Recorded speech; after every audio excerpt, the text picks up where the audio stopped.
Keesokan harinya di sekitar jam 8 pagi, divisi forensik betul-betul kedatangan jenazah yang meninggal secara misterius, Wak, ya. Nah, jenazah ini adalah laki-laki yang kita sebut aja lah namanya Pak R, ya. Nah, menurut informasi dari pihak keluarga, sebelum dinyatakan meninggal dunia, Pak R ini sempat dirawat di rumah sakit, tapi nyawanya nggak tertolong. Dan menurut keterangan dokter yang megang Pak R ini meninggal gara-gara gagal jantung, itu ya. Nah, setelah dinyatakan meninggal dah, pihak keluarga pun segera bawa jenazah Pak R balik ke rumah buat dimakamkan, ya kan. Tapi, Wak, setelah pemakaman itu selesai, entah kenapa pihak keluarga ini ada yang ngerasa janggal di sini. Mereka menganggap kalau Pak R ini bukan meninggal gara-gara gagal jantung. Gara-gara semasa hidupnya itu Pak R tuh nggak pernah menderita penyakit jantung tuh loh, Wak. Mereka si Pak R itu sehat-sehat aja. Kenapa dia meninggal gara-gara gagal jantung? Nah, ngerasa dia nggak beres di sini, makanya pihak keluarga memilih untuk mengotopsi jasad Pak R ini untuk mengetahui penyebab kematiannya, gitu. Maka dibawalah ke rumah sakit A ini untuk diotopsi. Jadi waktu itu pihak keluarga ini rela untuk menggali makamnya Pak R ini supaya bisa diotopsi lagi karena mereka menganggap kematiannya agak janggal gitu.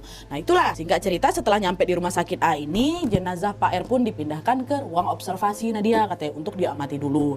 Nah, di ruangan observasi itu waktu itu ada sekitar 7 orang, Wak. Mereka ada dokter forensik, ada 2 dokter koas, ada 2 dokter asisten, ada 2 lagi analis lab. Nah, orang analis lab ini Anis sama Pak Bambang tadi tuh seniornya. Nah, jenazah itu bentuknya, mohon maaf nih Nadia ya, sangat-sangat mengenaskan. Katanya ya namanya juga udah terkubur lama kan, Wak. Kain kafannya udah koyak, macam-macam digigit tikus gitu Nadia. Dan sebagian kulit dari wajahnya sudah mulai mengelupas, Wak. Lalu memindahkan jenazahnya Pak R dari ruang ruang observasi ke ruang otopsi. Nah, Wildan si ketuanya ini pun mengajak timnya untuk balik lagi ke ruang observasi untuk mengadakan briefing. Bayang kalian, Wak, ya.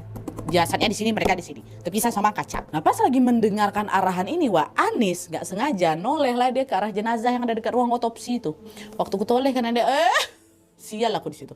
Betapa terkejutnya si Anis waktu nengok kepala jenazah itu kan kayak gini kan. Tiba-tiba berputar gitu ngadep ke arah si Anis. Wah, lama setelah Anis nutup mata itu, Anis dengar ada suara dokter koas dari astagfirullah, kepalanya mutar. Jadi nggak cuma si Anis sering nengok, si dokter ini juga nengok. Nah, waktu dia teriak, semua ya pada refleks nengok juga lah ke arah si jenazah. Waktu ditoleh sama-sama enggak, Wak. Posisinya sama sekali nggak gerak ya, masih kayak gini.